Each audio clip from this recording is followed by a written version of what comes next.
There we go. Good evening, everyone, and welcome to our regular Monday stream at a slightly different time.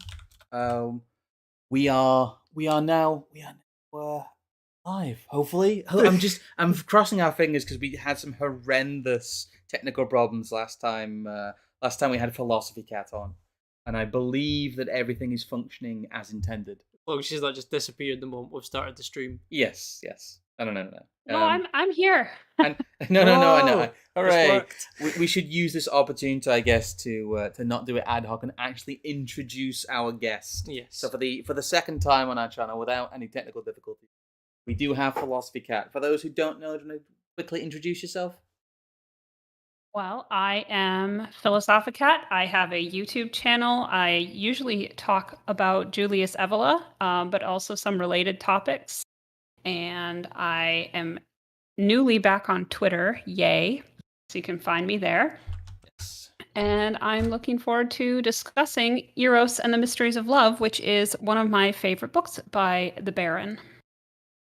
Yeah, I mean, some people may have picked up on it from sort of comments I've made elsewhere, but we've basically been planning this stream for like probably 6 months at this point. Yeah. I think between I ended up going off to the States. I know you were busy moving at one point from one slightly third world country to another. Then we had the Shieldens event at Witan. Then we were doing our Nomos thing in October. And then you had a bit of a time over Christmas and whatnot. So it's only just really come round to now that we're actually be able to do this. But I think it's maybe been a bit of a blessing. Because now that I read the book originally, really 9-10 months ago now, it's given me a chance to sort of reread it time and again through different sections and also read some other material in Mircea, Eliade and Guenon's Reign of Quantity that lets you sort of see the similar sort of ideas that Evola is getting at in reference to sex and Eros. But we'll not spoil things before we get right in. Oh no. Before we go any further, I'll just do the normal kind of YouTube things.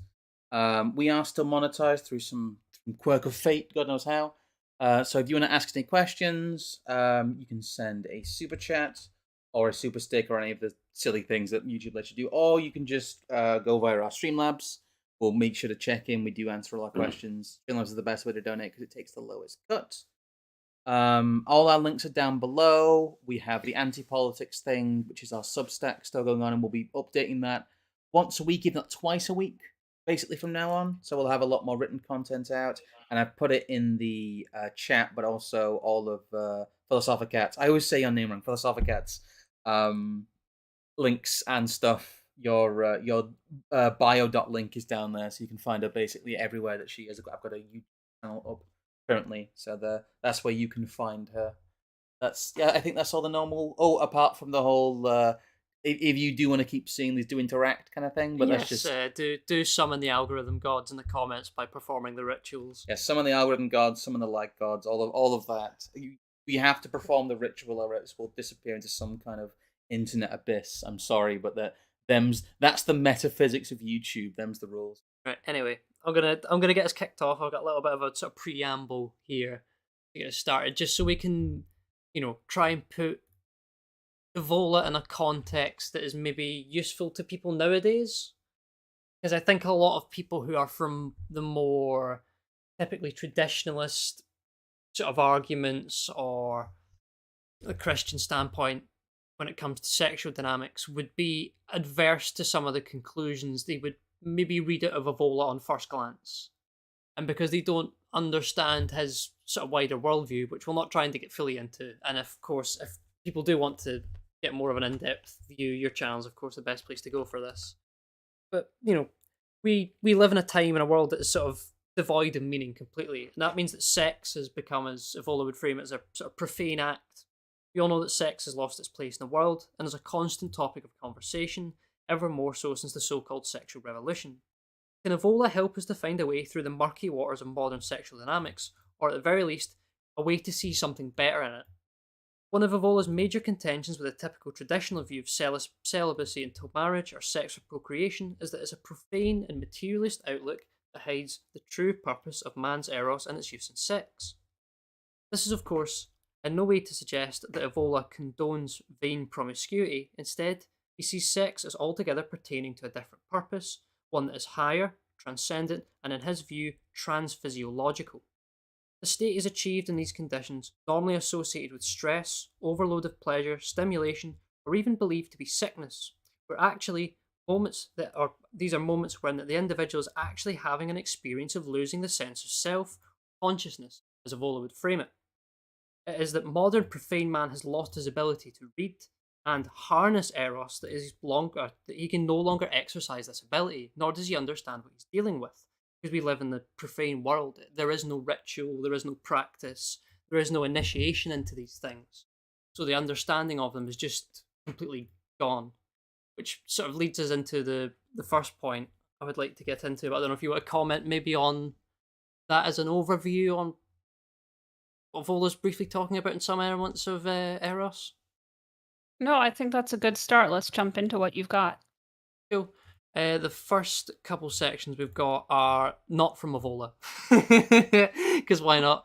They are from Mircea Eliade's book called The Sacred and the Profane, which, again, if you're not someone who is, brought into the world of religion from a very young age, sometimes it's as obvious as it may seem, you don't really get the true meaning of things like, ritual or prayer, or how to actually think about things that are transcendent in a way that works for our rational modern brains, but is still respectful to their purpose.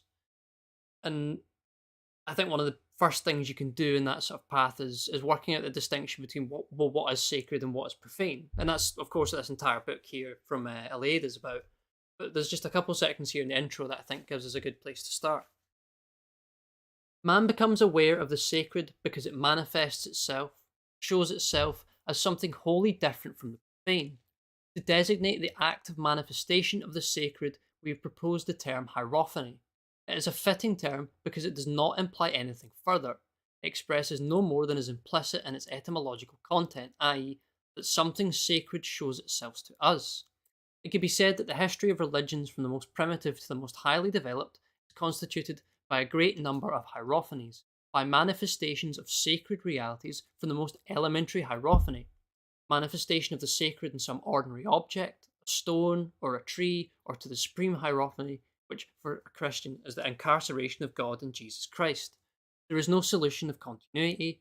In each case, we are confronted by the same mysterious act, the manifestation of something of a wholly different order, a reality that does not belong to our world, and objects that are an integral part of natural profane world.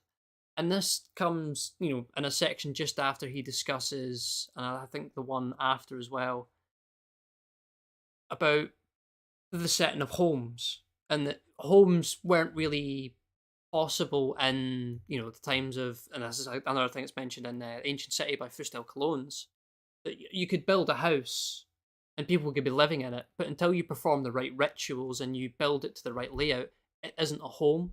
It's not a proper dwelling. And it's through that we... Sorry, on you go. Well, the reason for that being because you're trying to recreate an image of the cosmos as accurately as possible, and that was the nature of that was the means by which they drew the sacred down into the profane. Yes, I think it's the Axis Mundi, which sounds like a term that would mean nothing, but it's Axis Monday. Yeah. It's a great punk band, isn't it? That's what he means by when he mentions the tree. He's saying like a tree isn't just a tree anymore. Once the sacred is manifested, it's now a sacred tree, and it's emblematic of something like the Axis Mundi, that center point, and it's through that tree that it's conveying information to man about the nature of sacred reality, and it provides an orienting point in the chaos of profane space. So, religious man isn't really worshiping the tree in and of itself, but rather that tree is just symbolic of the means through which he can participate in a sacred order of the cosmos. Apologies for the Windows noise there, but that's the Axis Mundi. All bases fixed in the world below. Yeah, I think the concept of the Axis Mundi, of course, is like just so central to traditionalism and the ancient worldview. Well, I was actually seeing something about that, about how like tents and yurts have that in them. Yes. I'm not sure who Mhm. was posting that. It might have been you. I'm not sure who was posting that, but someone was posting about the idea of the heavens supported by the pillars of the tent, and then the heavens is seen through like the hole in the yurt, which is a very very kind of universal step culture thing that Yeah, survived. I want to say there's even mention in this book about the further that there was a whole symbology of not just having the fire in the center, but sending the smoke through Yes, this. yes, it is. It's like a whole again this whole attempt to sort of model the entire cosmos in your own dwelling. I believe that the sending the smoke through is more of a yurt thing, Mm. but it's weird that I saw that Yeah. today. That's it's very it's very fitting. Bit of synchronicity. Well, Eliade actually discusses that in this book, and also Guenon has a few mentions of the same concept in traditional architecture in his book on symbolism of sacred science. Hmm. There's another section from page the 14th page in the book. Just it'll be the one or two under from where we were before. I'm afraid I flicked around the axis mundi, That's all right. so I'll There we go. The two modes of being in the world. get this. There we go.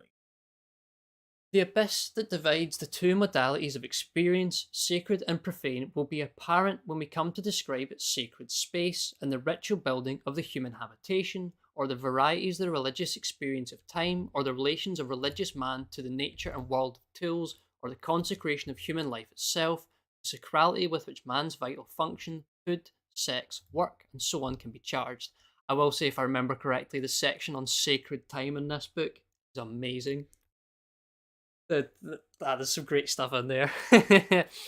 It is, and I really recommend that anybody who is maybe struggling to read Evola or Guenon and having difficulty coming to terms with the way that the ancient mind thinks about time and space, I really recommend that they read this book of Eliade's Sacred and Profane, because I think he explains it in a much more accessible way than either Guenon or Evola does. It is a lot. Yeah, it's the first I read this years ago. I just found again a kind of a PDF copy of it, and it's something that helped me understand. But it's also something you kind of pick up a little bit if you do a little bit of kind of spirituality or ancient world stuff, or you begin to understand a bit of it if you look at bits of esoterica. But it's a very, I wouldn't say it's easy reading because it's quite different if you've never encountered any of it before. But I would definitely echo that recommendation of the Sacred and Profane. It's also quite widely available. You can get it relatively inexpensively. Yeah. So it's not like a lost book either. No. Simply calling to mind what the city or the house, nature, tools, or work have become for modern and non-religious man will show the utmost vividness all that distinguishes such a man from a man belonging to any archaic society, or even from a peasant of Christian Europe. For modern consciousness, a physiological act, eating, sex, and so on, is in sum only an organic phenomenon. However much it may still be encumbered by tabus, imposing, for example, particular rules for eating properly, or forbidding some sexual behaviour disapproved by social morality, but for the primitive, such an act is never simply physiological. It is or can become a sacrament, that is, a communion with the sacred. The reader will very soon realise that sacred and profane are two modes of being in the world, two existential situations assumed by man in the course of his history. These modes of being in the world are not of concern, This page of it. yeah, There it is. only to the history of religions or to sociology. They are not the object only of historical, sociological, ethnological study. In the last analysis, the sacred and profane modes of being depend upon different positions man has conquered in the cosmos, hence they are of concern both to the philosopher and to anyone seeking to discover the possible dimensions of human existence. And I don't know, for people who wonder where we're going with this here, you can take all of what he is saying here and this idea of contrasting, man engaging with something in a profane manner and a sacred manner, and apply all to sex. And I think especially with, and I've said this in loads of places now, and every time I say it, it just gets truer, especially with the way we deal with sex in the modern world, and the way that it is so obviously profane, even to a large number of people. You Yes. don't just have to be someone of a specific prudish taste to understand that our approach to sexual dynamics nowadays is not just unhealthy, it's almost kind of unnatural in certain ways. Yes. It gives you a good introduction because it allows you to see what Evola's talking about, because he mentions the sacred and the profane in a lot of sections of this book without really explaining them fully, because it's assumed that you know what he means by sacred and profane. But to see it be so profane in the world, and then to read about the sacred forms of it Evola talks about, there's such a stark contrast that there seems to me there's got to be something that we can take out of this and sort of, in the same sense of ride the tiger, you know, be aristocrats of the soul and take something out of it and lose, you know, just the kind of nihilism of some of the more materialist or traditionalist views that Evola goes on to discuss, and we'll get to some of the other sources. I think also, like, the importance of just discussing this dichotomy in the context of Eros is that this book is all about a dichotomy. It's the masculine and the feminine. It's being and becoming. It's the sacred and profane. And we find this dichotomy appearing over and over again with slightly different names and slightly different forms. But if you want to be able to appreciate this book in particular, it's very important to understand this dichotomy, and also to be able to understand it in an abstract way. Because when we speak of masculine and feminine, just as a preface to this discussion, I think it's good that we're, everybody who's listening is on the same page. We're not speaking of man and woman, male and female. We are speaking of absolute, eternal principles of gender that do not always translate perfectly or accurately into the material world, especially here in the Kali Yuga. So when we say that something is masculine or that something is of the realm of being, we are not necessarily excluding women as a biological category from those things. Neither are we saying that if something is feminine or of the realm of becoming, that men do not equally participate in this. And especially in the Kali Yuga, I mean, we're all living in the very profane realm of becoming. We are all very subsumed to the feminine. And just in time, Coney Current Year has chimed in. I believe he says, "What does Evola have to say about traps?" That was covered in our last stream, so yes, watch our last stream about. Go watch that one. Thank you for the 2 quid. But to carry on with this idea of this distinction of the sacred and the profane, we then have a little bit of Rene Guenon's Reign of Quantity and Sign of the Times, where sure that's filling this. Oh, that's... in a very similar vein, he's talking here, about religious practice. More to him, it's more about specifically symbolism and what you see in symbols and imagery, at least in that book. And again, the same. I think the same point sort of holds, so we'll go through this as well. Thus arises the idea of what is commonly called ordinary life or everyday life. This is in fact understood to mean, above all, a life in which nothing that is not purely human can intervene in any way, owing to the elimination from it of any sacred, ritual, or symbolical character. It matters little whether this character be thought of as specifically religious or as conforming to some other traditional modality. Screenshot here in a second. Because the relevant point in all cases is the effective action, spiritual influences, the very words ordinary and everyday, moreover implying that everything that surpasses conceptions of that order is, even when it has not yet been expressly denied, at least relegated to an extraordinary domain, regarded as exceptional, strange, and unaccustomed. And I'll pause there before we get into the rest of it. Again, a similar point I keep thinking about from Cologne's Ancient City. He describes the point where Christianity comes into Rome and people stop engaging in burial rituals in the way they did before. Yeah. Because they no longer believe that the people they are burying take on some form of otherworldly role before them. The otherworldly things become just that, otherworldly. They are somewhere else. Yes. And it all becomes like a sort of a level of abstraction by just accepting it as, oh, well, it happens outside of our realm of existence, or our frame of reference, as it were. This is strict. Yeah, and Oh, sorry. Go. this section by Guenon is I recommend the whole book. It's been a while since I've read this one, so I'm not as brushed up on it as I could be, but um Guenon's point here is that modern man can't even perceive anything anymore that doesn't stimulate his five senses.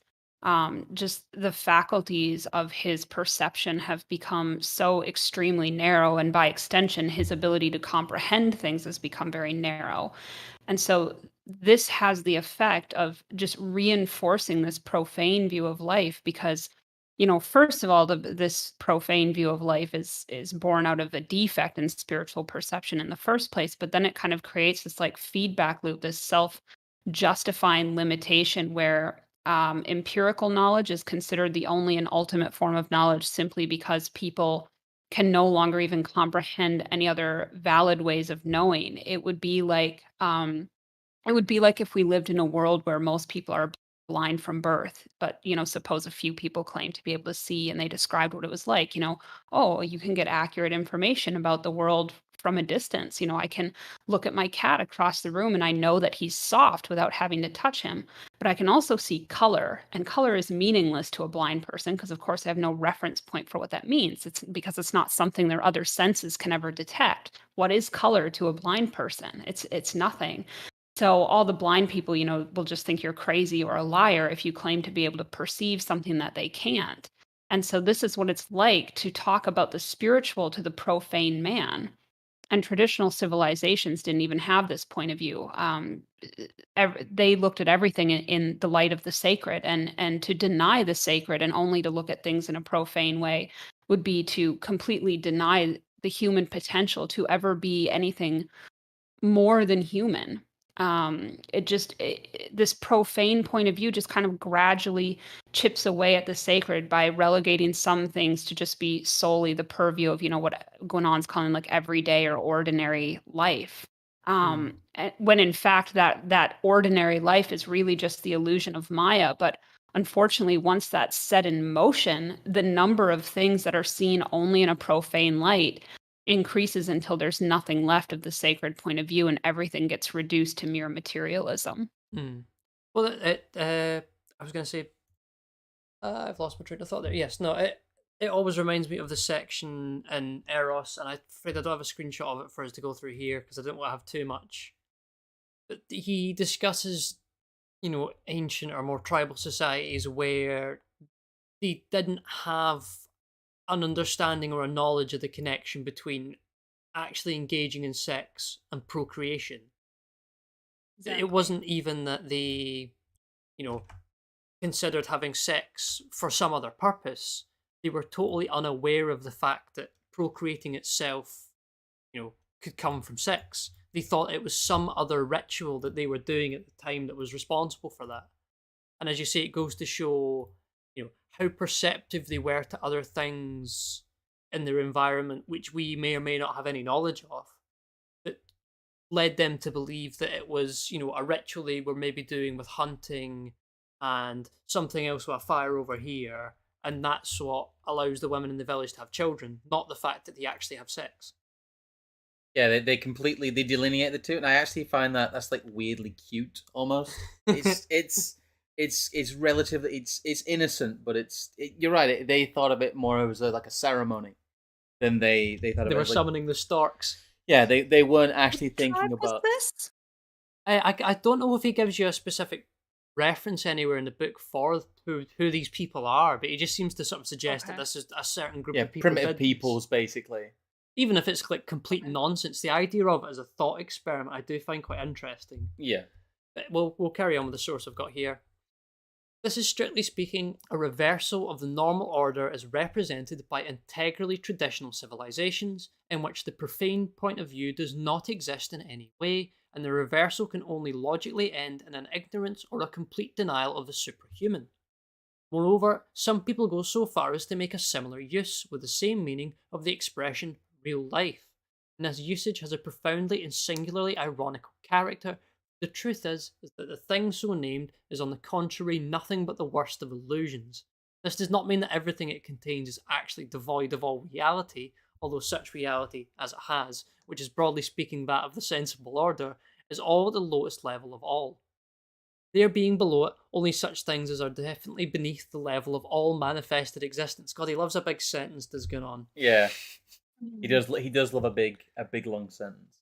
It is, however, the way in which things are conceived that is so wholly false, because it separates them from every superior principle, and so denies them precisely that which makes all their reality. That is why, in all strictness, no such thing as a profane domain really exists, but only a profane point of view, which becomes more and more invasive until in the end it comprehends human existence in its entirety. It's a bit of a mare. I will say that Reign of Quantity is a bit of a harder sit, Yes. despite having shit. Who was the even reveal? Who we basically had a lecture from someone who was a Guenon expert, but even then, it can be a little bit difficult to get a handle on what he's saying. You have to read each page a few times, I've found. I think it also requires a quite sizable knowledge of esotericism, hermeticism, all sorts of things. Yeah. The first several chapters of this book are definitely a bit of a slog and are going really kind of densely into the philosophical principles, which are unfortunately necessary to understand if you really want to appreciate what he's trying to get at with the rest of the book. So if you can get through those first few chapters, it's well worth the effort. But I think most people kind of give up after the first or second chapter, and I can totally see why, because it's not like a really enjoyable read. Mircea Eliade is definitely a bit more enjoyable to read in that regard. Oh, pardon me, I'll clear my throat. I suppose we'll get cracked into the actual Evola now that we've had hopefully enough context of this sacred and profane distinction. Yeah, we'll get into some actual slightly fried because of the warping from this being a picture of a book. Yeah. Also, absolutely no plans to have this line up with obviously the stream you did the other week with A on solar versus lunar, and then also I see his current conversation with people about monogamy and polygamy. So the fact that there's a little bit in here about that is of absolutely no coincidence. We seem to have caught the zeitgeist a little bit. No, we did plan this stream long before Academic Agents, and it just kind of worked out that his got scheduled a couple weeks in advance of this one. But I don't think it's any problem if there is some overlap, because these are definitely topics that can be expounded on into infinity and not be boring. And there's always more room for different perspectives on this discussion. And I don't actually think there will be that much overlap. Oh, excuse me. Sorry. Apologies. We muted the stream audio there anyway, so we're not coughing to the stream.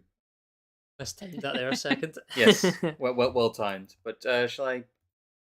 Already up. There we go. Well, no, I was going to say as well though that for me it's the, if we need knowledge to work out where we are and how to at least combat any possible suffering one might endure in the late stages of the Kali Yuga. So, well, it's just like what Eliade said in the passages we were just reading. Like in that same book, he talks about how you need an orienting point in the profane world. So this early discussion is our orienting point, and that is what we shall continuously revolve back to. Yes, and that it's important that we don't just look at it in the distinction of the traditionalist view, the leftist view. And even though you see people who pick up all these different writers who speak in all these different subjects, they still either fall back on some kind of default or take something new and shoehorn it to fit with like what they've read before. And I think that again is one of the things. Even most right-wing discussions on this topic are still fraught with profane materialism and bourgeois moralizing. And that is definitely not the perspective that Evola is coming at it from. So, trigger warning for everybody. You may hear ideas that are offensive or challenging to you in this stream. It is very funny. That's why we're here.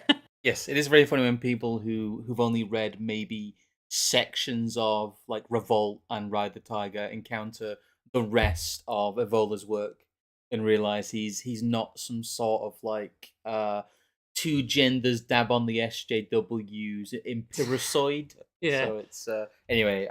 I'll let you get on with the actual quote here.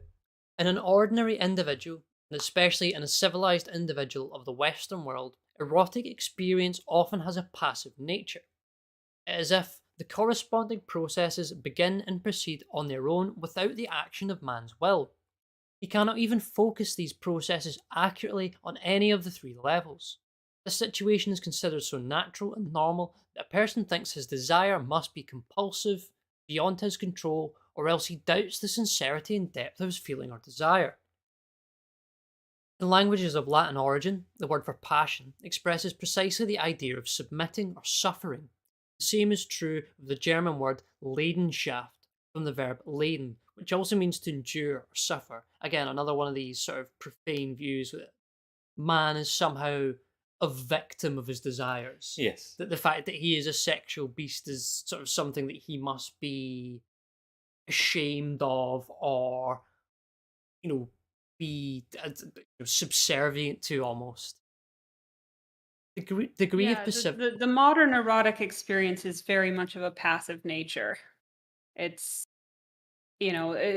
he's saying, man experiences passion as suffering, and he experiences it as suffering because he feels he has no control over it. It's like, when you fall in love and you just can't stop thinking about that other person, or you just like feel, compelled towards them. And it's like there is a sense of sort of loss of agency for a person in that position, or, the longing you feel when you're apart from the object of your desire, the being heartsick for somebody, pining for somebody. There's endless romantic literature written around this kind of passionate suffering. No, you took the words right in my mouth there. I was about to say that it's, again, one of these points where Evola just decides to completely disconnect himself from what you would think would be the norm of all these, people looking over texts from the Western canon that are who knows how many centuries or whatever old, about whatever heroic individual, finding that his one true weakness is his desire for some woman. Yeah. And he's like, well, that's a load of nonsense. You should be the champion of your own desires and bend them to your will, as it were. Anyway, we shall carry on. Well, and isn't that the condition of all of these young men that we see, whining about they don't have a girlfriend, and it's all they can think about? This quest to get laid just consumes them. And they end up in their porn addictions, or it just destroys, like, they attach their whole self-esteem to this. Even like, I'm worthless because a girl doesn't want to have sex with me. And it's like, that is exactly the kind of suffering that Evola is talking about here, but taken to an extreme Kali Yuga type of degree. He's like an OG, that face with no GF post. Yeah, I'm gonna say, yeah, he's just scowling at people. DFW when no GF. Evola scowls. The degree of passivity depends on the individuals and their inner differentiation. Furthermore, one must take into account differential psychology based on varying social institutions. For instance, the institution of polygamy naturally fosters a male type in which the ego, quick switch here, has a greater degree of freedom as regards Eros, with greater malleability and hence less stability. In this male type, the erotic experience per se has more importance than the relationship with a specific woman as a person. An Arab proverb says, "One fruit, then another fruit." I don't know. That's eating or throwing them from rooftops. But, was that Nina Pavarotti that said that? It seems to be saying on his timeline today. Anyway, one flat white, then another flat white. Polygamy does not always correspond to the outer and inorganic situation proper to the libertine. The change from polygamy, or from marriages that allows concubines as an integral part of the family, to monogamy, notwithstanding the conformist views prevailing today, is in no way a replacement of a lower type by a higher type of manhood. It is exactly the opposite. It is rather a symptom of a potential and much greater enslavement of man by Eros and woman. And that is not a thing which marks a higher civilization. I've got to, like, Evola just like dabbing the traditionalist dabbing on the trads, right? You love to see it. Well, I mean, in this, this monogamous type of marriage is it is a somewhat lunar type of arrangement, but and he's clearly not advocating for polygamy in this really degenerate sense. Polygamy is not always degenerate in cases where the man is the master of himself, where he's not enslaved by these passions that we were just talking about. He's instead, using women who are devoted to him for spiritual purposes in regards to Eros. And so when he's, kind of putting down monogamy here in this sense, he's saying it does have the potential to be a greater enslavement of man to the woman. Part of that is through that sort of lunar Demetrian marriage, but also in the sense that he's not he hasn't necessarily freed himself from his passions, from his cravings and desire for woman and for sex and carnal pleasures. So in that sense, it's like, okay, well, monogamy is simply just restraining man from pursuing his base nature of wanting to satisfy carnal pleasures for purely physical, procreative, pleasurable reasons. And in that sense, okay, well, monogamy might be good for men if it's preventing them from, living in what we might term a state of sin, not to use like a Christian terminology, but just in the sense of it is taking him further away from his divine nature to be promiscuous in this very telluric sense. Whereas the difference is that for a man who's a master of himself, a man who needs no king because he is a king, for him to partake in that, it's a different story. And Evola gets into this later in Eros as well as in some of his other books, the idea that for such a man, the normal social and cultural and religious rules do not apply anymore. But that is for the differentiated man, and that is probably nobody listening to this. Like probably nobody in this whole world. It's very much kind of the ancient archetype of the hero or the adventurer, or you said the king. It is very, very pre-modern in that sense. Yeah, well, it was something I actually made a post about on Telegram a while ago. That, and especially in the same vein as Evola seems to look at the subject, that sometimes the best lessons can be discerned at the extremities. Yes. So the extremity of the, maybe what you could refer to as the solar orientated society is like the heroic conqueror who takes his conquering beyond just the battlefield and, essentially conquers women as like a race to some extent. And that we have, not just the fall to monogamy, but almost in the same sense that Guenon discusses, where you need to fall to materialism to then fall to a lower level of spirituality. You've got to like a sort of sub level where it's now polygamy that seems to be female led, and it isn't even excused by being orientated towards heroism or progeny. It's instead about, purely vain pleasures.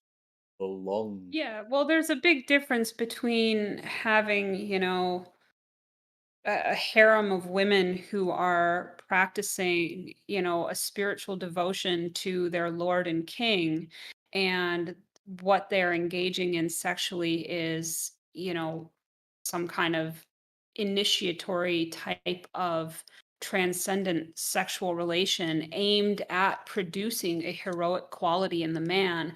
Instead, what you have in the modern day, most sexual relations of any kind, not just polygamous ones, but even monogamous ones, are often tools of enslavement for the man. It arouses his lust, it strengthens his lust, and it binds him. It's a chain. Well, I think that's almost perfectly exemplified by the example he gives at the bottom. In the ancient world, or among primitive peoples, we encounter the elements of a technique disposed to act on various existential conditional qualities of Eros. For the present, we shall give only one example: the fact that among such peoples, wedding ceremonies are identified with love spells that arouse the force of attraction between the two sexes as an irresistible power. how is that for an inversion in the modern day where people marry because they are in love? No, back in the day, you married so that you could be in love. Yes. Because that to some extent you either weren't ready or are capable to express it in the way they saw it without going through this marriage ritual with some other person first. Yeah, well, I mean, interestingly, like this magnetism of sexual attraction of eros, which Evola refers to as this metaphysical fluid that flows between two people, that level of sexual attraction is really essential to accessing the transcendent power that flows through the sexual act. So, I mean, for that reason, I don't think arranged marriages are a particularly good idea, just because eros is unlikely to flow naturally between two people who weren't organically drawn to each other.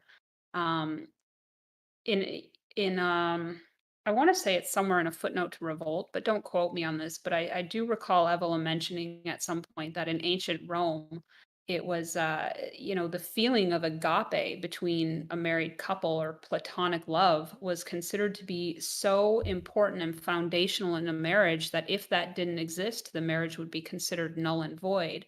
So on the one hand, we have here, this is of course ancient Rome. He considers a high civilization, and here in Eros, he's speaking about primitive peoples exclusively, which, from his other writings, we know that when he says primitive peoples, we're talking about the, biological genetic residues of a much older cycle, not a people who are at an early stage of their development, but who are in the latest stages of their own Kali Yuga. And so rather than you know, relying on this natural fluid of Eros, we have instead, the use of love spells to try to artificially arouse this. I don't know how well that would actually work, to be honest. Scott then, or Yes, I suppose let's move on to the suppose the contrasting view, which I'm not sure if this is quite the one here, but there's other bits here where he's talking about mainly Schopenhauer's theory, but is also connecting it to Darwinism and a couple other escape my mind at the moment. There's several sections where he's like Schopenhauer says X, and it's like he's just BTFOing him by quoting him. It is strange that one of the few attempts to delineate the metaphysics of sexual love undertaken in modern times was based on the era that we have just exposed. This is the, connecting on to the discussion of monogamy being confused for a higher value, Yeah. and that within that specifically the purpose of procreation is the end goal, and that people confuse sex for, as far as Evola is concerned, the wrong purpose.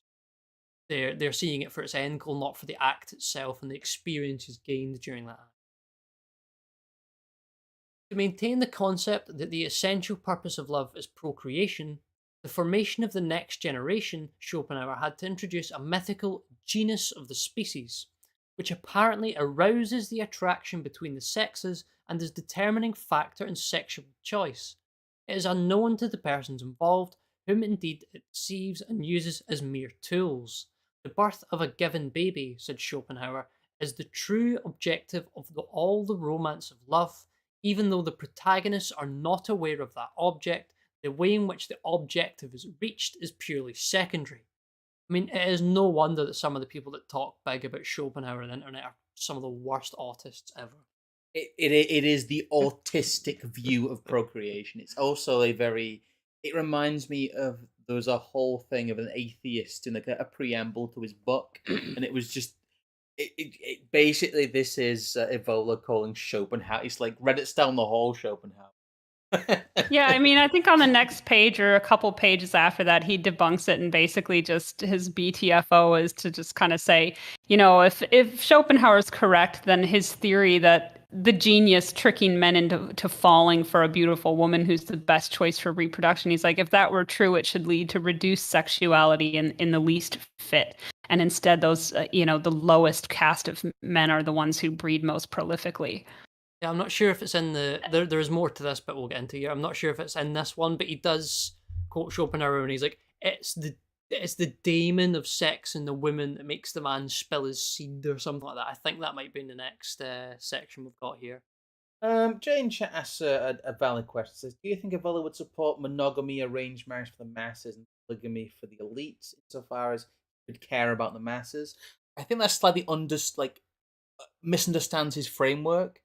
If you look at the his idea of the kind of the more transcendent man, or the man outside of time, or the hero, it's that he can't help but be that. Hmm. It's not that it's prescribed to him. It's like that's who he is Correct. through the power of his being. I think it's like a backwards one, really. Yeah. So, in terms of the elite, we're not talking about a political, material elite.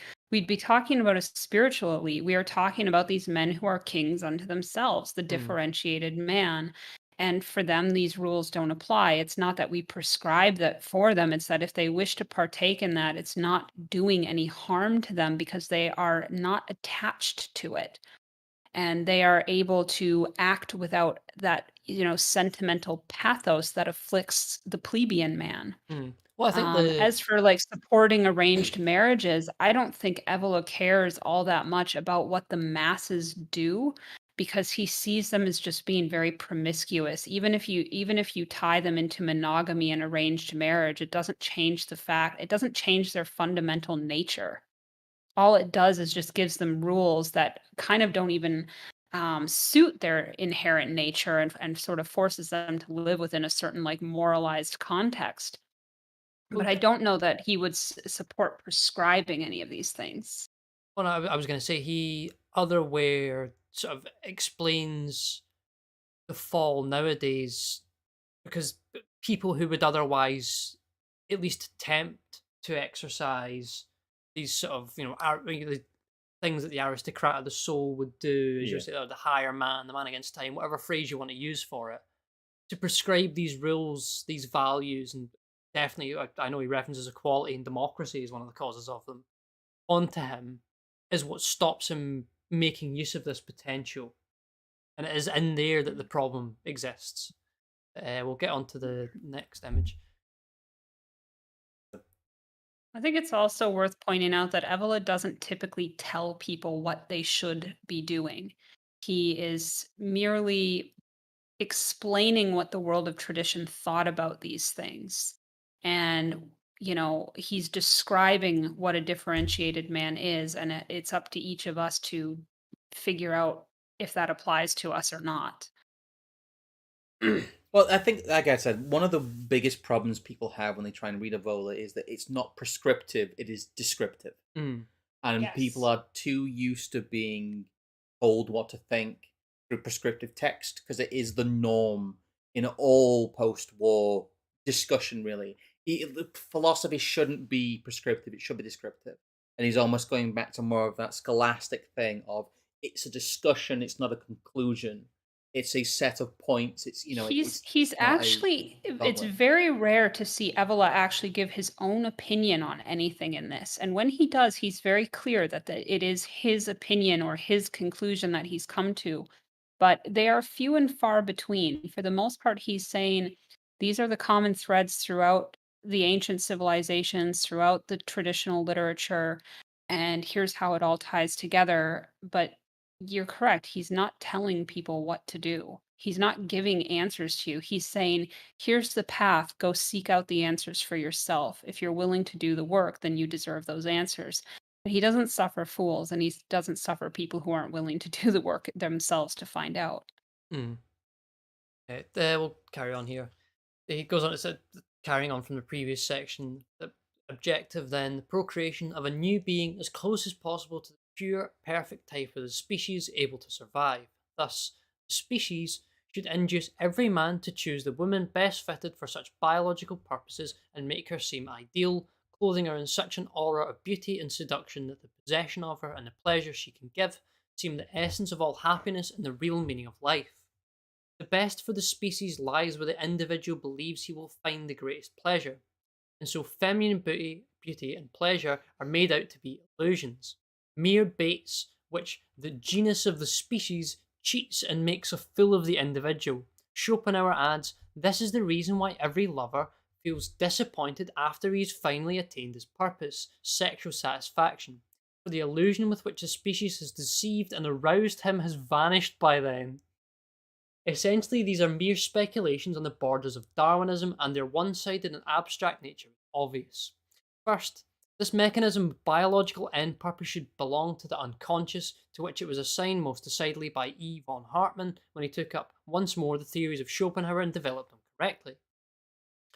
It would have to be a fully unconscious instinct that steers an individual toward the particular man or woman who shows the most suitable qualities for reproduction.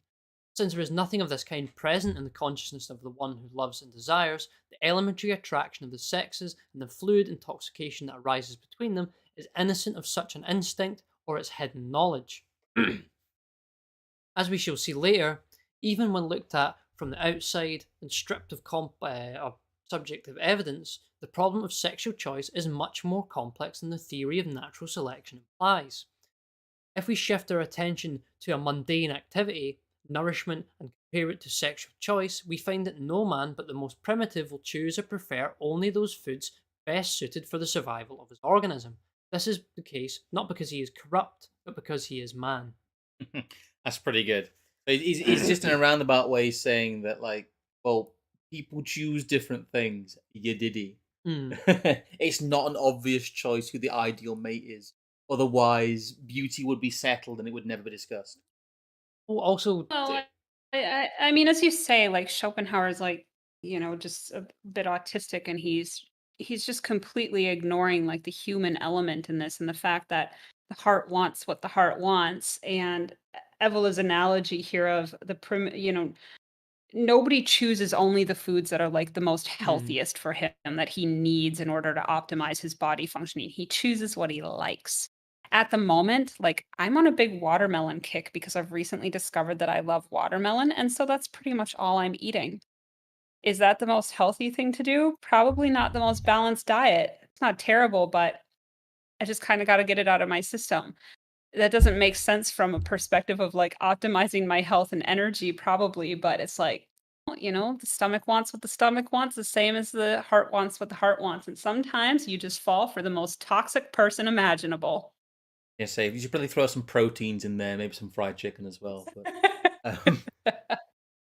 I gotta say, we've got an eight god, Aurelian Nordlucid has been a member for 8 months. Thank you for the canoe support. And he's saying, so the meme is true. Rome is the pinnacle of man. No more Rome posting. Yeah, This is a no Rome posting zone. I get enough of Rome on Twitter and Telegram. No blacks, no Irish, no Romans. Yeah, there's too much Rome here. But the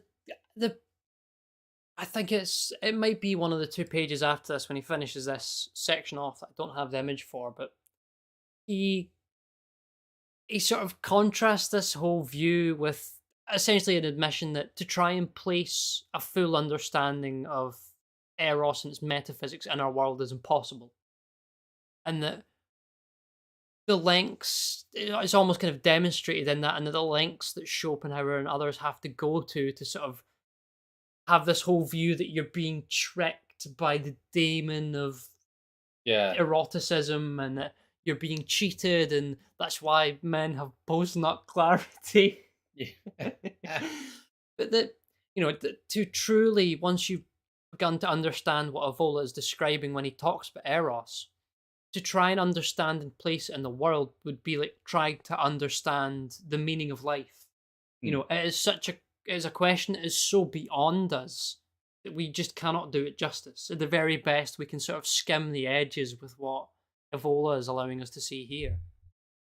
Yeah, and where he quotes Schopenhauer saying that, this is the reason why every lover feels disappointed after he has finally attained his purpose, sexual satisfaction, for the illusion with which the species has deceived and aroused him has vanished by then. It's like, well, that's not really, according to Evola anyway. I mean, maybe people disagree, but Evola's view is that the reason you feel disappointed afterwards is because that was sort of like your one momentary glimpse of transcendence and a state of unity. That's what the sexual union is about. But it's very fleeting, and then it's gone after the physical orgasm has passed. And then you're just kind of like, oh, back to real life now. Snap back to real quote unquote, back to our illusory samsaric version of life. There's another bit here as well. This is from a lot later in the book, and I couldn't quite find the one I was looking for, but I got this the other day anyway. And You have the again, page number? this is from, I think it's 192 or something like that. This Okay. is part of the section he's talking about the place of women and romance and like chivalric tradition, which in and of itself was interesting, but just this notion here, he's talking about picture maybe a little exaggerated, yet the overall difference between actual sex relations in the Middle Ages, the part that women played in certain knightly customs is indisputable. Therefore, it is likely that the knights had as their focus not real women, but rather a woman of the mind, linked to a practice of evocations, a lady who basically had an autonomous reality independent of the physical individual who could act perhaps as an aid and in a certain way embody her. The lady was actually imaginary, and it was on a subtle plane that the knight brought his love, desire, and exaltation into action. This is how we must understand everything that we have studied so far. In fact, the woman to whom a knight dedicated his life and for whom he performed dangerous undertakings was often chosen in such a way that the possibility of actually possessing her was excluded from the very beginning. And this is connected to, I believe, what he has is the idea of the Sophia, which is the woman who is attractive because she is unattainable. And that seems to me that so much of what defines a lot of the sexual dynamic for men nowadays is that a sort of fallen, corrupted version of that. It's it is Milady. Yeah, not as well. It's not simping after like e-girls that are Milady. all like filtered pictures that aren't real. It was the fascination maybe 10, 15 years ago that men would have had for certain celebrity crushes, or it's a constant revival. This idea of going out and undertaking tasks in life to search after women who just cannot be reached for whatever reason. Like is it 2040? What's the sequel? The robot girl. Blade Runner. Yeah. Is it 2043? 2049. 2049. Oh, that's it. I need to. It's the image of him. There it is. There it is. That's what we need. That's what we need here right now. There. That's the just. Some really clever person should make us an Evola version of that. Ryan Reynolds 2049 Blade Runner meme. I'd have found meme Lou. But no, it is the kind of the idealized woman. The is kind of the issue that Yeah, I've scrambled it's around. Dante's Beatrice essentially. It's the object of that sort of courtly love was not a real woman. It was just an idea that could be aided with the use of an actual woman, but it's more like the abstract concept of absolute woman, and that unattainable quality is essential to it. It's uh in episode 3 of my Revolt series, which is the one on regality, Evelyn talks about how anyone who was to be a sacred king first had to seduce or conquer a supernatural woman. This unattainable supernatural woman is, she's often presented as a goddess of war or victory, like the Venus Victrix. Sorry, we're not supposed to talk about Roman stuff anymore. I forgot. But she inspires victory in battle. She arouses the warrior spirit in men. She is the Grail, and she's linked to these forces of the underworld. This Durga quality that the warrior can channel into victory against an enemy if he's willing to offer himself as a victim to those forces. And this is kind of linked to the idea of virginity, where this divine female was often presented as a virgin, regardless of the fact that she may have had numerous sexual exploits. Because virginity in that context has nothing to do with chastity or physical virginity in any way. That just is something that was attached onto it later. But it's an essential aspect of that Durga element of woman. And what the virginity actually symbolizes is that she's unattainable, she's incorruptible, she's one who shuns the bonds of married life. And this emphasis on virginity is the raw capacity to receive or be impregnated by the masculine principle without being possessed by it. God, And there someone's is sorry, I don't want to sorry, go ahead. interrupt you, but someone's made a fantastic point. Gosling's character in Drive doesn't consummate, possibly explain some of that film's power. Yeah, That makes so much more sense. He really is doing He's it for the literally Sophia me. in that one. There is a lot of that in modern cinema. You get glimpses of it sometimes, but it was fleetingly rare for a while. I was. No, because we can come back to the source we're reading there, because there's a bit more that connects into the next one. Which one? It's just from where we were in here.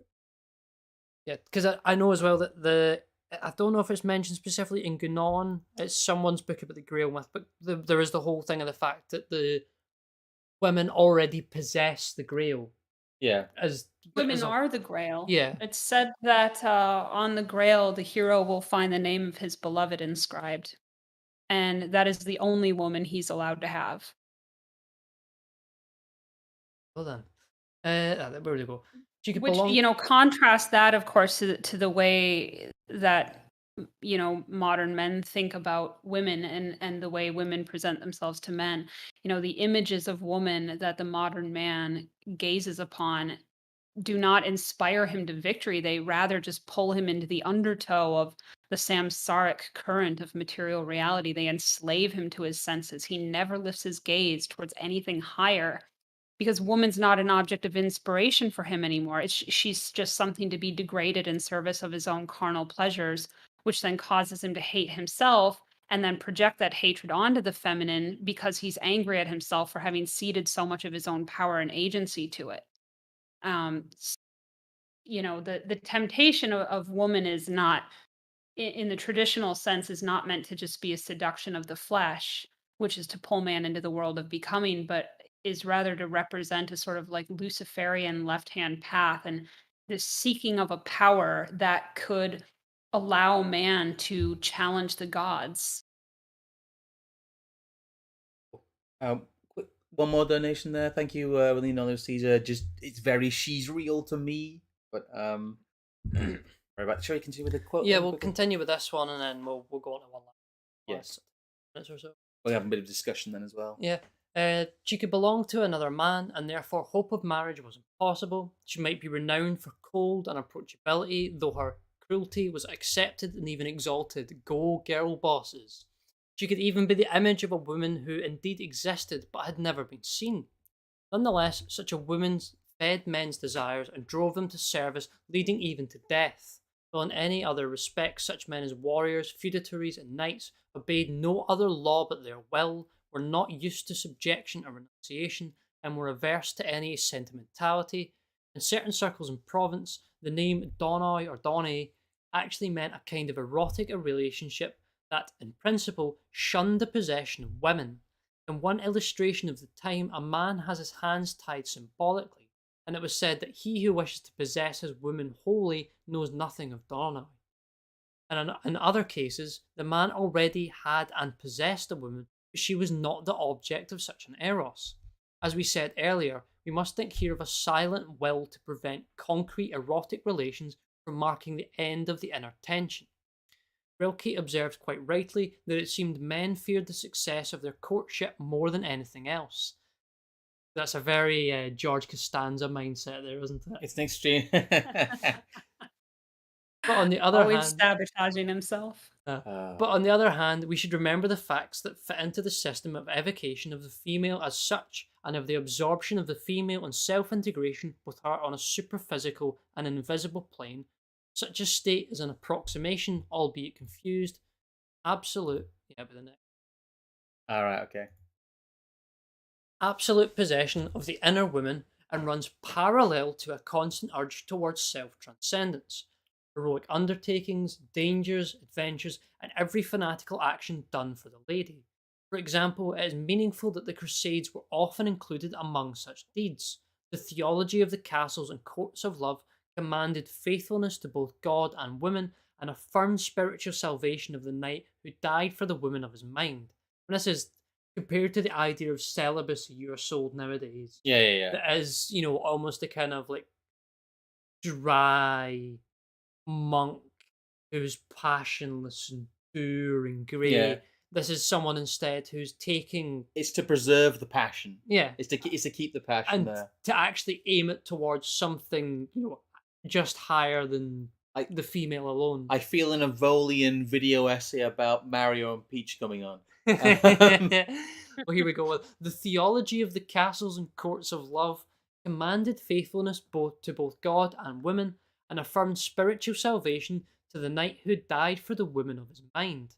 This takes us back to the idea of the immortalizing power belonging in the end, Eros. Moreover, some information concerning the Templars is interesting as regards occult and hermaphroditic inspiration. It said that demons came in the form of women to the Templar knights who practiced chastity, and that every knight had his own demon. We can see clearly here the theme of the union with the female on a non-physical plane, a theme that we also meet in certain magical traditions and also mentioned by Paracelsus. Moreover, we should note that the idol used as the centre of the secret rites of the Templars, Baphomet, was said by some people to resemble a hermaphroditic figure or even a virgin.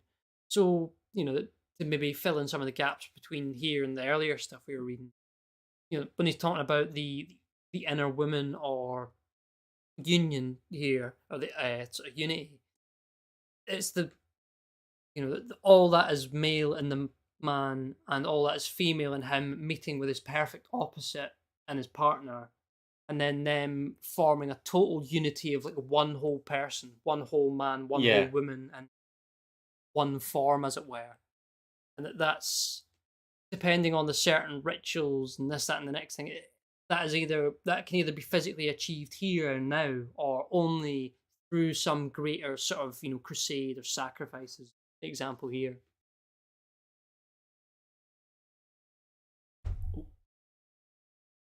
We got one more after this.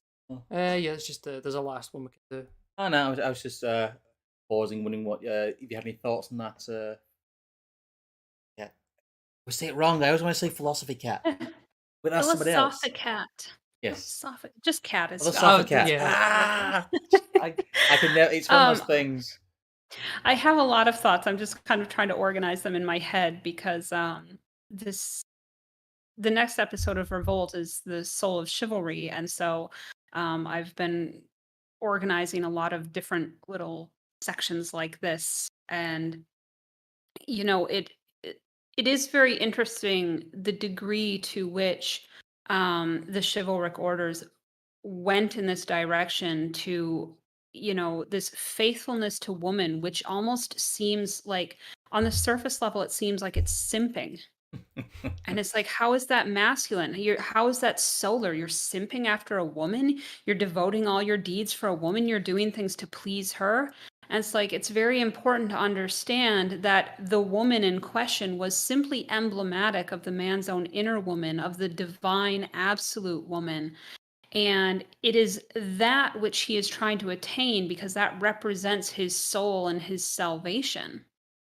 In the Grail cycle, Parsifal, when he finally succeeded in his quest, said that he basically disavowed God and said, "Don't put your faith in God. Put your faith only in the woman." And that's really interesting. Simping. It's very well. It's very Luciferian in that sense. The gods won't help you on this quest. You have to do it yourself, and in order to succeed, you find inspiration in the divine absolute woman, and because that is representing man's soul. The reason man has to go on this quest in the first place is because he's seeking his soul, whereas woman doesn't have a soul. She is soul, but she is seeking spirit, which is represented by the man. Again, coming back to this duality that we opened with. I think we'll get to the last one because there's a lot of stuff to talk about on this one. We'll skip there's a Guenon one. It's about the same thing, but I think we're probably better just going to this one because this is anyone that was there for the Witan will recognise a section of this because I thought it was quite useful. As regards procreation, Aristotle wrote, "The male represents the specific form, The female represents the matter, being passive insofar as she is female, whereas the male is active. This polarity recurs in the concepts of ancient Greek philosophy, having its origin in the mysteries and being applied to various forms nowadays are no longer understood in their original living meaning. The male is form, the female is matter. Form here means the power that determines and arouses the principle of motion, development, becoming. Matter means the material and instrumental cause of all development, the pure indeterminate capability, the substance or power that, being devoid of form and in itself, take up any form, and which in itself is nothing but become everything when it has been awakened and fecundated. Now, to me, the dynamic he's talking about here, the form in contrast to matter, and obviously he talks about it more specifically in the strictly masculine feminine context. But to me, that dynamic is prevalent across the entire world, and I think almost everything in some way could be probably dissolved into either one of these categories. And the ones I used them in were when describing the interplay between elites and the masses, as you know, as we all know, one certain mid-century Austrian painter once suggested that the masses are inherently feminine.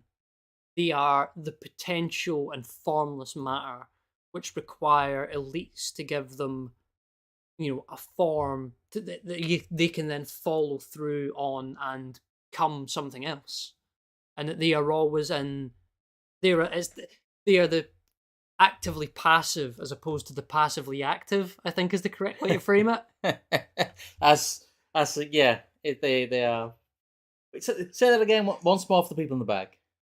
No, that is the actively passive element as opposed to the passively active element.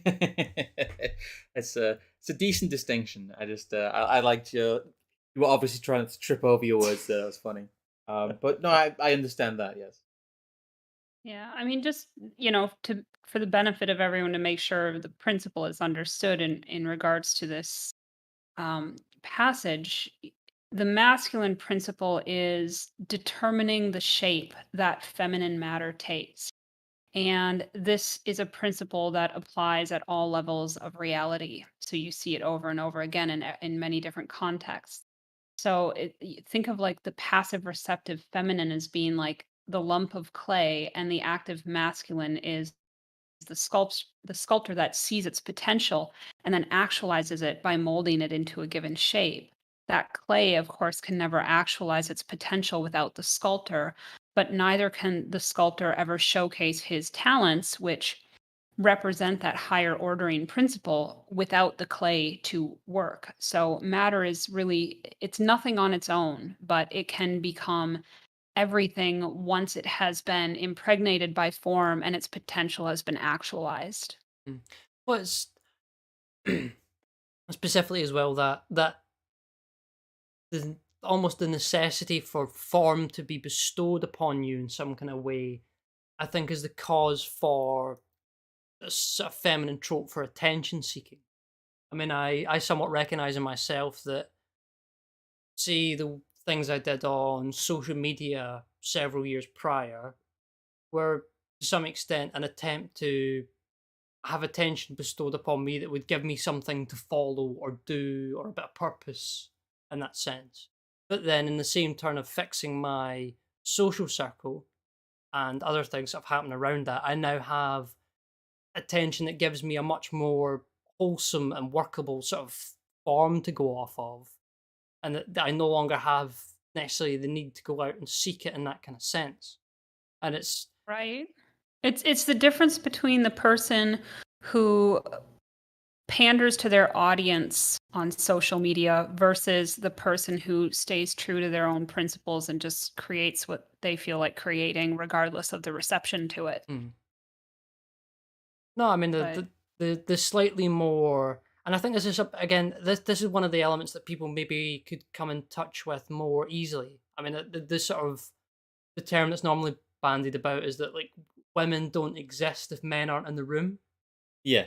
and that they are, that they are such potential that as they all grouped together. That's why they can only ever chatter about like inane things, because there is no form given to the conversation, no rules or no structure, or no even any sort of orientating pole to it, because it just is. It's just matter. Yeah. It's matter without form.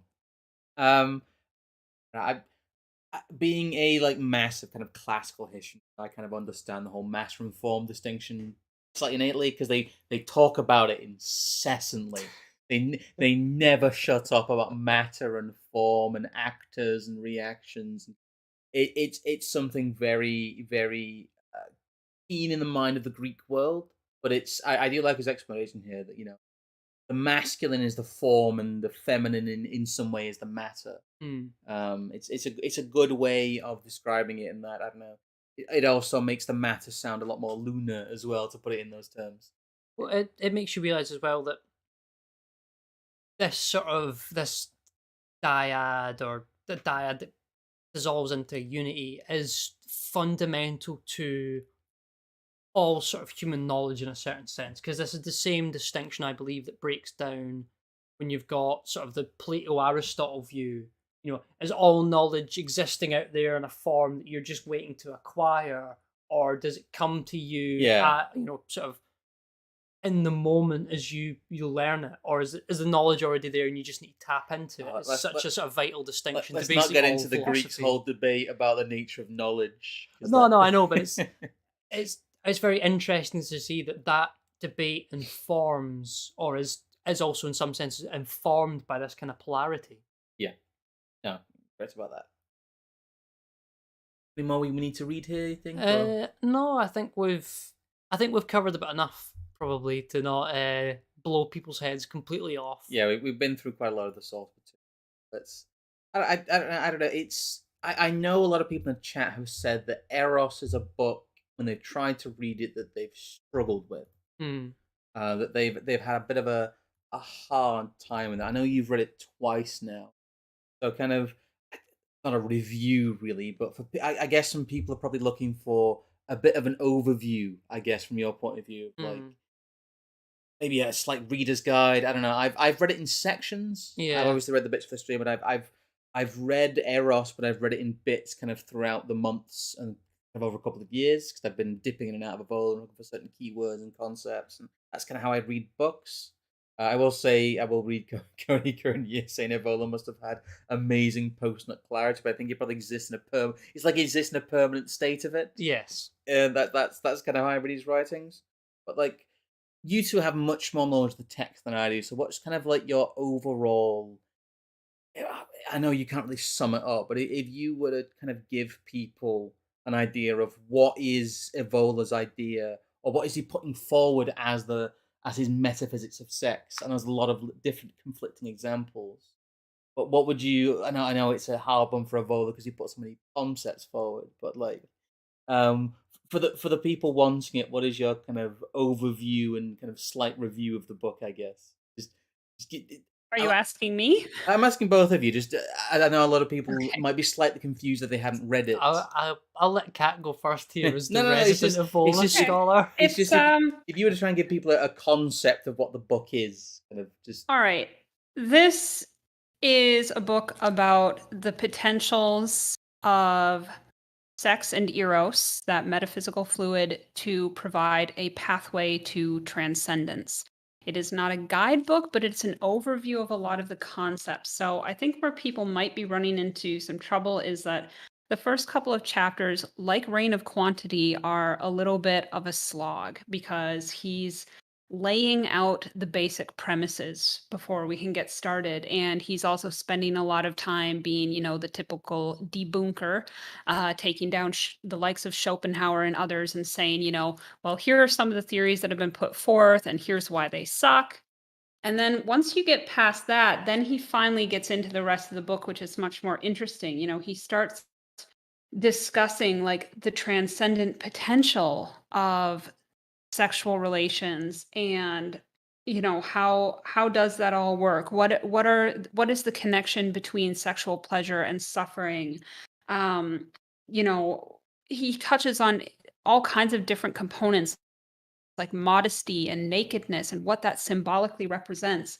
Probably my favorite chapter would be chapter 4 on gods and goddesses, men and women. I think that's when it probably starts to get, um, the book really starts to pick up then. And so that's about like what, halfway through it, because I think there's only six, 7 chapters Yeah, anyway. I think that's one of the Um, denser chapters. yeah, this is the middle of the book at this point, and he really starts getting into the different symbolisms, manifestations of the masculine and feminine, the different archetypes.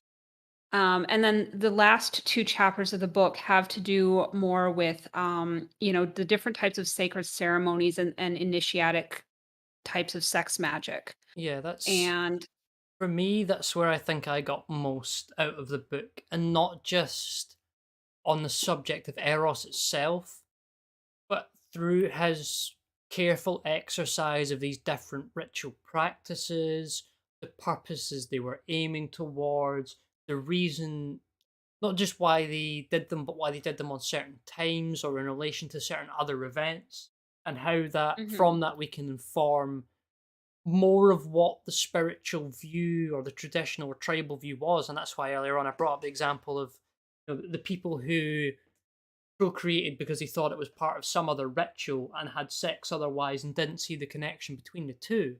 I think if you can get yourself to the point of at least seeing how that would be your rationale, in a certain sort of kind Yeah. of hippie sense, you open your mind up to the possibility that what he's describing is not like funny voodoo rituals that people in ancient societies did because they were weird.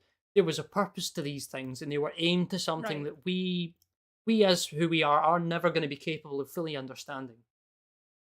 He But takes his metaphysics of sex very seriously, mm, for certain. And somebody is like, why should the dissident right read the book? Well, the dissident right should read the book because they have really unhealthy views about men and women and sex, first of all, and this might disabuse some of their weirder ideas about it.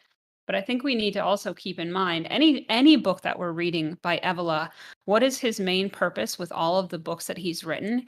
He is trying to lay out a path back to the world of tradition. And in order to do that, we must first understand what the world of tradition is.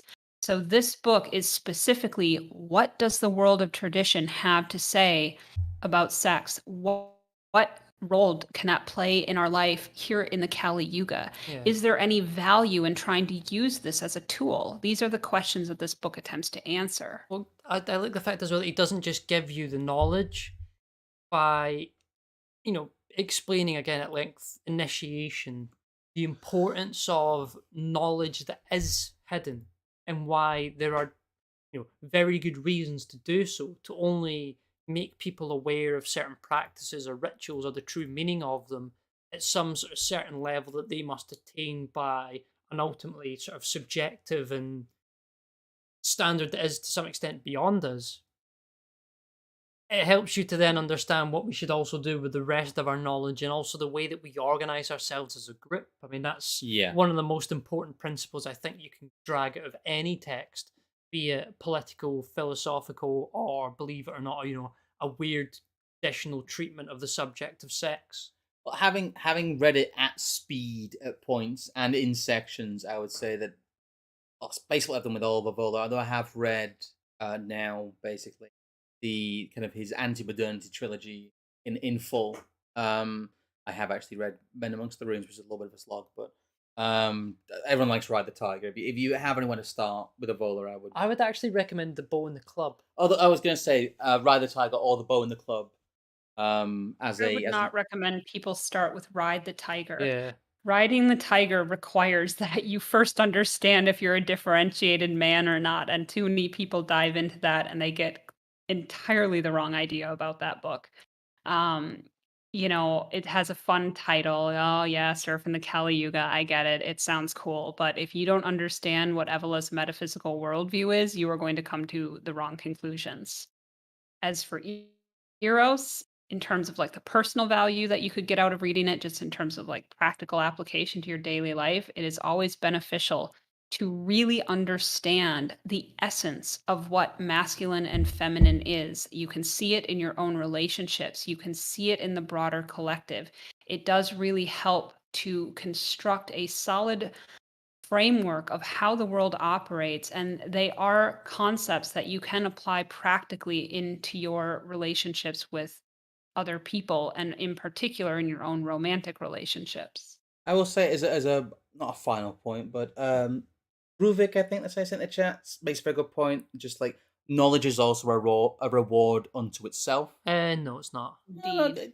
as reading, like you can just read Evola because it's nice to read. No, in that sense, but I don't think that's a universal principle because No, I no, would no. suggest They shouldn't. You shouldn't really need if it's something you're interested in. There doesn't need to be a kind of empirical utility to it.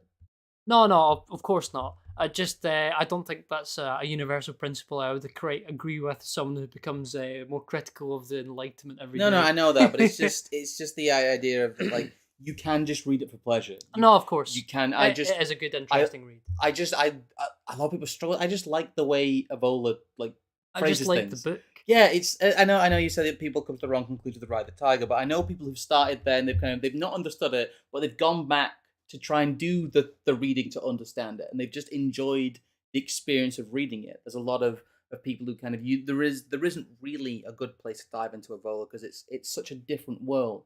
But as you read more of it, you will build up more knowledge about it, and they're really it. There are I guess there are right and wrong places, but if it interests the place to start is the place that interests you really. No, 'Cause that's very true. He has Actually, talked about many different subject areas. He had talked about many different metaphysics of different things. I started with The Doctrine of Awakening, which is one of his harder books. I don't recommend that, but I've look, it's not a deal breaker if not you read start that. with the wrong book. I have not read. I See, have not even that's- read sections of that. no, that is the one. It's like I've like dabbed, my toe in every single Yeah, part of the right wing waters. The point where it segments into the weird Hindu Vedic stuff. Not touched that yet. I would mostly say though that you should read Evola and his non-political works like Eros because it is not. Sorry, it's non-political. Yeah, it's not empirical. It's something that drags you Very out much of the so. empirical framework and drags you more transcendent. And as I exist in the mire that is Twitter and Telegram, sometimes it's extremely base still people's discussion, and I think that he talks about elevated things in an elevated way, which is extremely important for such fallen times. Someone's like, return to Dharma, Evelyn. No, I don't like curry. But no, it's something we've discussed before.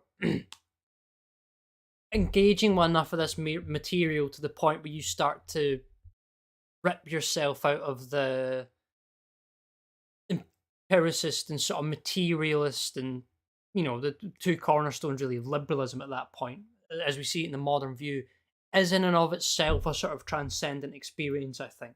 Yes. To start naturally kind of thinking more along the lines of how Evola describes the world than other thinkers.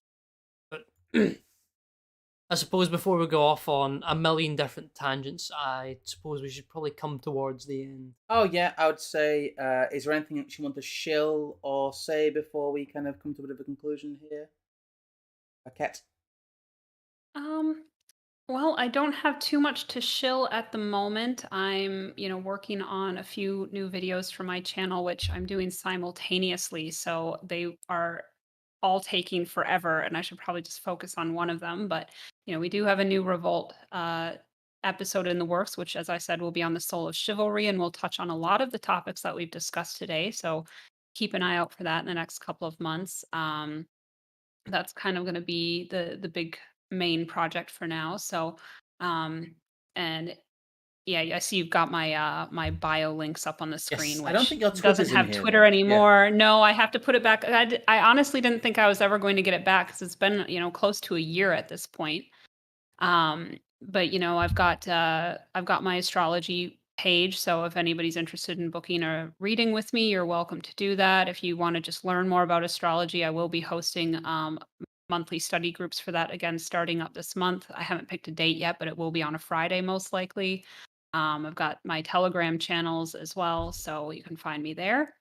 And yeah, just thank you so much for having me on to talk about this very interesting subject. I'm sure we could probably keep talking about this book late into the night. Very easily. No, thank you very much for coming on, and I don't know. I look forward to, I don't know, whenever if we come across some other either Evola or esoteric related thing to chat about. Yeah, or we could even do another stream on this book if there's any topics in there that you'd like to go deeper into.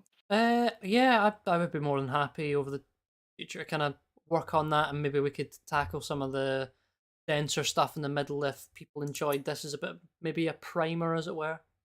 I think it was a Yeah, decent, I think this was a good primer. I think we covered a lot of the basic concepts that people would need if they know what they're getting if they dive into this book, and hopefully that this is a bit helpful in terms of just being able to breeze through some of those early chapters a little bit better.